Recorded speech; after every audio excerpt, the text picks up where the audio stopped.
we have a fun wrap up for our last session. Thank you all for coming for our closing event, and thank you all for coming for the Innovation Summit. I want to thank our sponsors. Don't forget to look at our great sponsor board, because without sponsorship, we could not put on this event.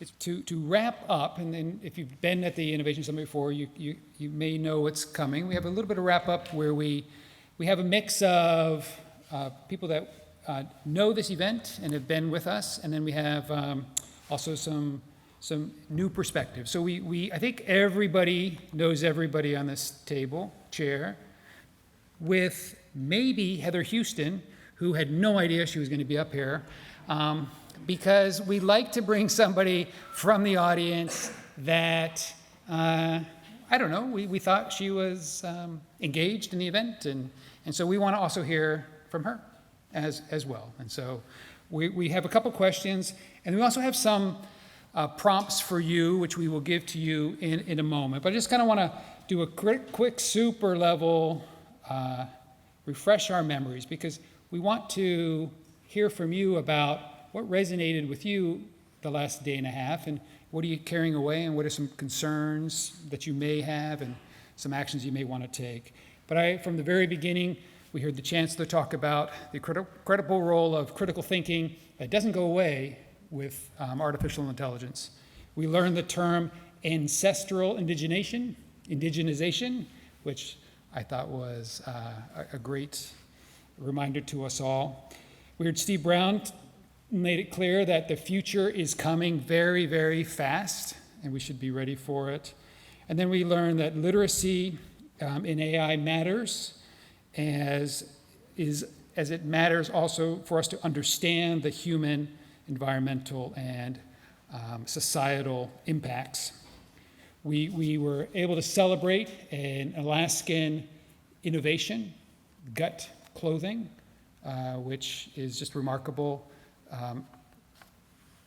Part of our, I guess I'm going to take a piece of that, even though I'm not Alaskan Native, our collective Alaskan history, which is wonderful. We saw beautiful dance from young people. We saw young people with robotics, and of course we all experienced the Alaska Airlines pitch contest. What a bunch of crazy, amazing, talented folk that are building companies for the future of Alaska. We also learned about how AI could help us with partnership tools. We dove deep into these topics. We heard shorts from each other, and yeah, I think we all collectively learned a lot. So I'm going to pose a question just to our audience, our panelists here, and we are going to, if you could make this computer screen live, the screen in front of me. Brilliant. So what I'd like you to do, all of you, is to grab this code, please. And Scott, who has a microphone, is going to assist me in explaining. But do you have a microphone right here? Oh, yeah. You can, I want you to stay right. Remote. And just cue up what this is, and then I'm going to pose a question or two to you while folks also get to respond. So, first, I'll note that if anyone's having trouble with the QR code, I can make it slightly larger. I don't know about the size of it versus how far away you are and whether it's going to work. So, and let's actually click to show them what they're going to see here. Sorry. Oh, so much static electricity. All right. So this is what you're going to see when you follow the QR code. And what we have here is a series of prompts. We'd like your time, like 60 seconds, 90 seconds, just think about these prompts. Fire off quick. You don't need to write an essay. Fire off a quick thought on each of the prompts or in some subset of the prompts. Hit submit between each. So just think of a sentence that describes one of your opinions on your feedback for one of these prompts. Submit it. Think of another one. Submit it. Just spend like a minute or so doing that. And then live, I'm going to get shocked again. Oh, boy. Live, this is reanalyzing your survey results through a language model through various lenses. And every 30 seconds, a different lens rotates up, and we get a refresh. So as your comments are submitted, and by the way, what you're commenting on may be quoted up here, so keep that in mind. as you're submitting comments, it'll be live updating up here, and we can see what the analysis is saying. So, Great. And while you are answering some questions, I'm going to pose a few questions to our audience. And Scott, we're looking at you as from here, but not from here. So this first question is really to Scott and Kate. Scott, as we all know, grew up here, but left and flew back at the invitation of Hanson Gress to be with us the last couple days. So first question that I'd like you to reflect on, and you can also reflect on these in the chat, is how is AI adoption in Alaska any different than elsewhere? Scott, Kate? How is AI adoption here in Alaska? So we like to think we're special in Alaska, and we are. We're comfortable with that. But does that have any impact on how we should think about AI adoption in Alaska, as Alaskans? I'll jump in quick. So the one thing I've noticed here is that there are many different groups of you. And normally when I go to a conference, it will be all government or all entrepreneurs, and here you're all together, and that's rare to have that all together. Now, I don't remember if you remember my presentation where I had like the public and the government and the industry all playing key roles, and we need to stay aligned with each other and on the same, on the same path. I think you're in really great shape compared to many other countries that I've visited.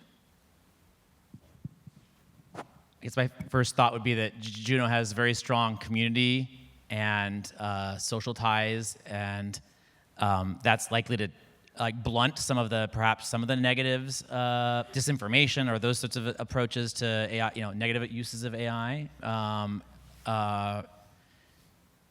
And to me, that stands out as a possible kind of buffer barrier a little bit here versus say those living in a city who don't know their neighbors as well, let's say.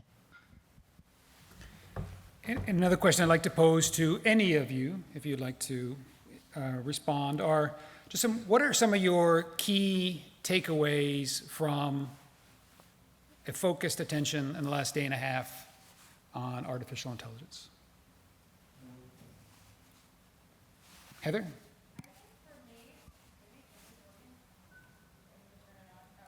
There we go.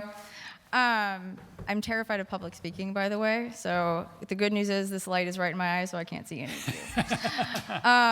So I guess the key takeaway for me is that AI has to work along with the human perspective and community. And also that we all have our own ways that we can work with the tools, but they are still tools.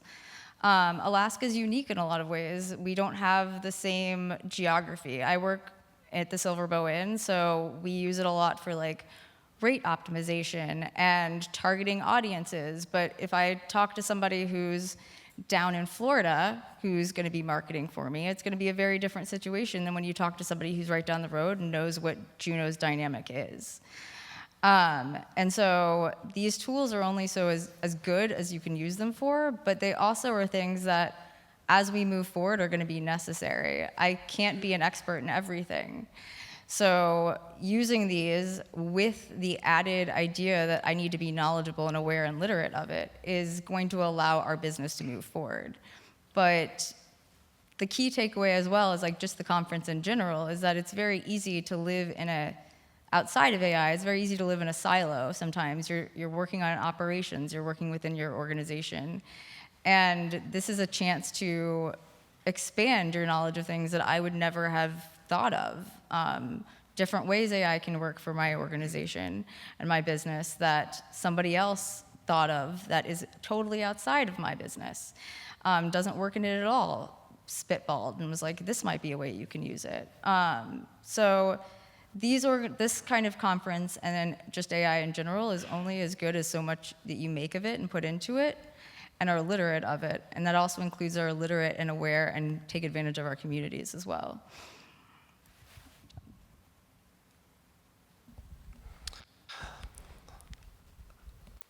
I have been so excited to find out how intrigued people are, willing to explore the ideas of AI, I've got a lot of great questions.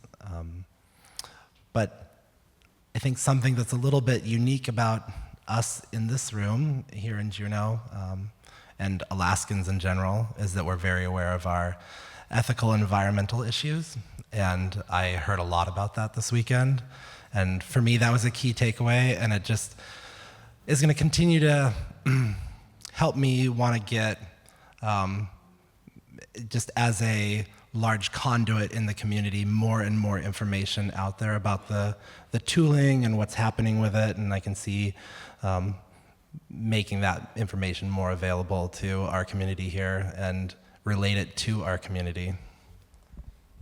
I want to encourage folks to continue to enter their thoughts in this model, and then we'll continue to, hopefully you can read them. I'm scrolling a little bit as it's summarizing your contributions to this conversation.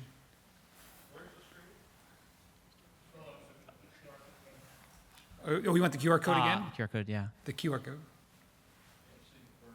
You can't see the words. You want? We can enlarge it slightly. Yeah.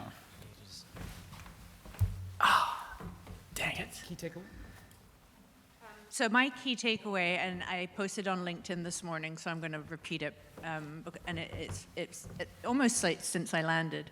There are some really strong women entrepreneurs and really strong female presence and power in the people I've met here. I'm usually the only woman or one of a very few women, either like on stage or even in the audience when we're talking about AI. There's an African proverb that says, "Educate a woman and you educate her community." I would, pass that to the women in the room.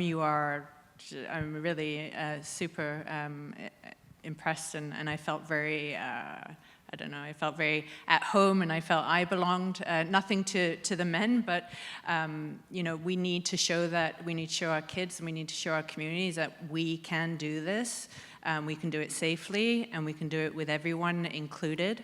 And it takes women in many cases to do that. So I will leave that with you, but thank you for making me feel so included as a female tech person. We have a mic here that if somebody wants to share what they believe is a key takeaway as well, there's a spot for that.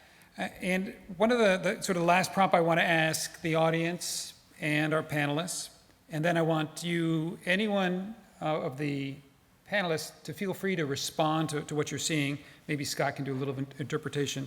But I guess just the last question is what do we want, attendees, what do we want as attendees to share with the non-attendees? Like, what are the messages that we want to bring to communicate to others that didn't have the benefit of the last day and a half about AI in Alaska, or about AI at all? Those people that weren't fortunate enough to be with us, what is our message to them? Here's what you missed.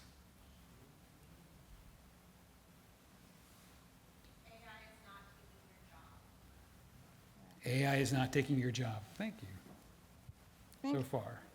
But someone using AI might.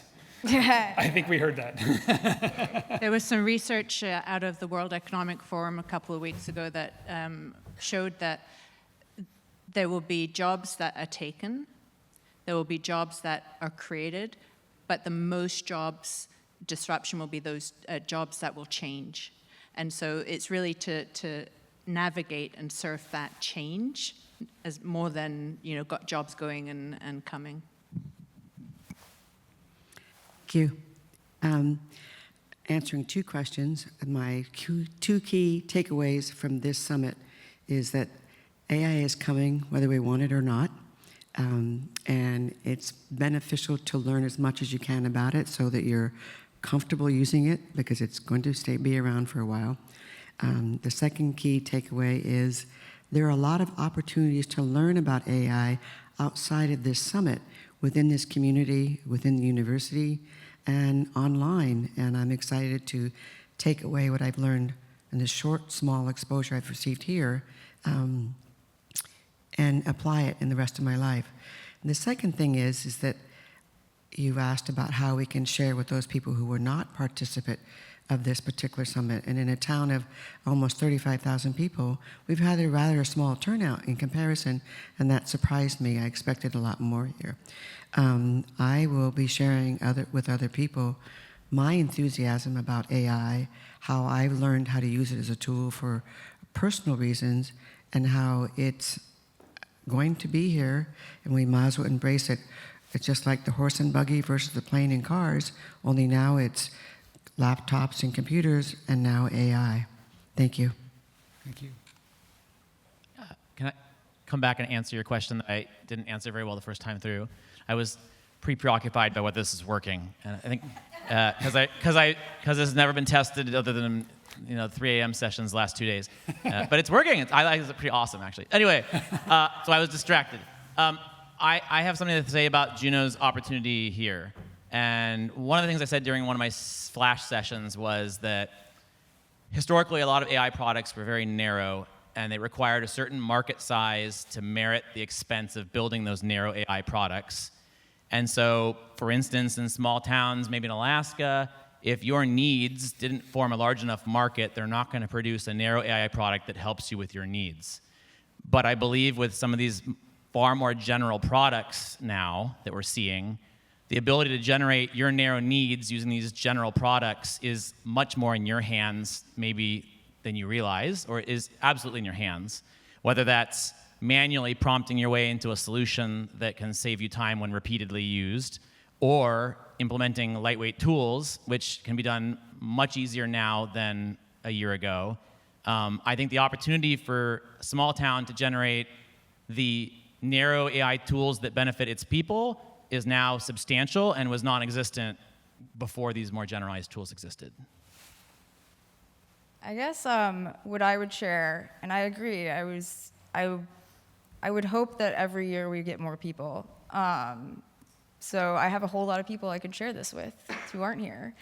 But just like AI is not going to take your job, it's not ever going to replace ancestral knowledge and community knowledge and information. But it can be used to optimize and build the communities more. It can give us access to tools that will not just influence a community economically, but also socially.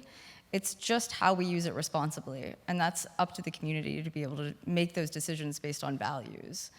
And that's where Juno, the size that we are, we have the ability to work together more, to build the community that we want and utilize the tools that we learn about as we go along. We can't, like she said, ignore AI, but we can use it to our best advantage to build the best world that we want to live in. Dieter, thank you for being on the content team. Appreciate You're your welcome. support. I guess it's just a comment to everybody. I'm a techie person. I've written computer code most of my career before going into innovation. And then there's new stuff coming out within the length of this conference of a new model. How do we not wait until the Innovation Summit next year to showcase the next capability? How do we as a community, so the question for people that aren't here is, how do we showcase them how they could use it and make sure that we are up to date in what's available to do the best that we do in our jobs, whether we're government, private sector, or academia? The ability to go and say, hey, what are the current models out there? What's available? What's a place we can go? Who can manage something? So if a new company wanted to use AI in its everyday operations, where could they go to find out those models? What's out there? And Alaskan examples, so they can say, oh, I'm in the same industry as this organization, and here's how they're using it. I could adapt that to my business. But without talking to the person, you don't know what that could be for you. So is there a way for us to be continuously up to date in the models that are out there and continuously up to date in examples? So if somebody that's not here today wants to use these tools, they've got a place to go to learn about them and become prepared to implement them. I don't know if something like that exists for the state. if something like that exists on someone's GitHub account or online, but it would be really great if somebody wanted to say, I heard about the Innovation Summit, there was a discussion about all these models out there, what's available, where can I go? It'd be great to point somebody and say, hey, go here, and it's not a static page, but it's an updated page. So it's a general comment. Thank you, and a bit of a challenge. We are near the end, and we do want to be committed to getting everyone out on time. I want to also thank Tyson for being part of the content team, Scott, Jeremy, also on the content team. And I think I want to leave the last words with our panelists, one last final reflection. If you have one, Heather, anything you want to share from your? No, I think I was just really thinking about what you were saying about having the resources to find things, and I think at this point it is word of mouth in a lot of ways in Juneau, and we need to expand that. But it's for small businesses like our own, having the ability to reach out to other small businesses who have been here, it's going to be a responsibility to all of us to really expand other people and reach out to other people that we see are struggling who might benefit from it, to expand their knowledge as well. Yeah, Peter, in response to your comment, thanks for volunteering. No, it's everybody in this room.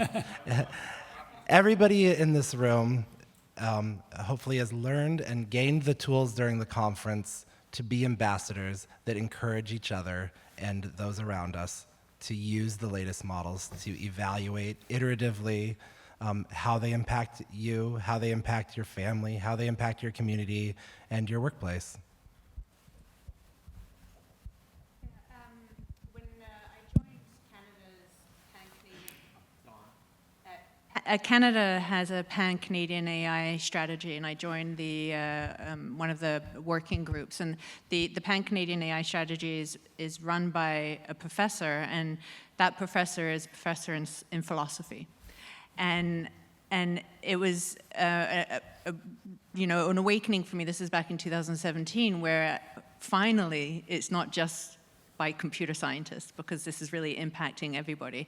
And I think my give from, to pass on is we are all experts in our own spaces, and how do we bring AI into that space? Nobody's an expert in AI as a general. There is no, it's moving so quickly and changing so fast. So you are an expert in, and bring that knowledge and your experience into your group or your work that you're doing. So don't lose hold of that. Yeah, I think I would echo largely what Jeremy said, which was I tried to keep a recurring theme in my slides, which was just experiment, be curious, try new things, try things that you don't expect to work. Think about why things might be working or not working. Try to critically think about what you're observing with the behavior of these models.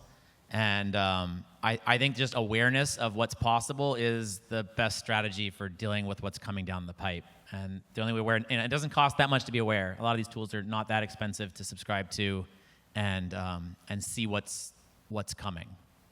Because otherwise, you're on models that are 6 months old and they're very different. Thank you, Heather, Jeremy, Kate, Scott. You were all amazing volunteers to come up here at the end to help close out the Innovation Summit. Thank you for your feedback and for your participation. We will send out a survey to all of you. We want your feedback. We really enjoy putting this event together, and we want it to be valuable to all of you. Yeah. So with that, thank you all for attending. Big round of applause for our